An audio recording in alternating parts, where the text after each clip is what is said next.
अनेक शेतकरी कमेंट्सद्वारे विचारत आहेत की 15 एप्रिलला कर्जमाफी समितीचा अहवाल सादर होणार होता, त्याचं काय झालं? तर तो आता परत लांबलेला आहे.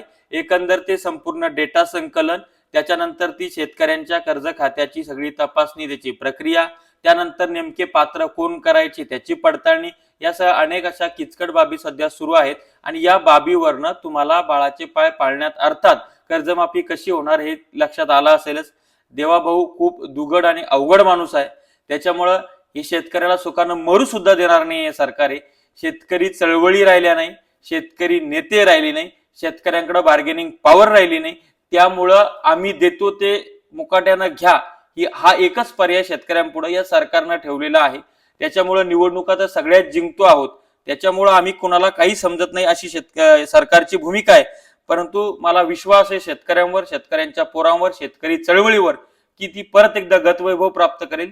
शेतकऱ्यांच्या पोरांचा, शेतकऱ्याचा आगडोम रस्त्यावर उतरेल आणि यांचे कपडे फाडल्याशिवाय राहणार नाही. कारण की हे कर्जमाफीच्या बाबतीमध्ये शेतकऱ्यांना बेजार करतायत, तारीख पे तारीख देतायत. 30 जून 2026 पूर्वी अहवाल सादर होईल आणि 30 जून 2026 नंतर कर्जमाफीचा निर्णय होईल, अशी आत्ताची अपडेट आहे.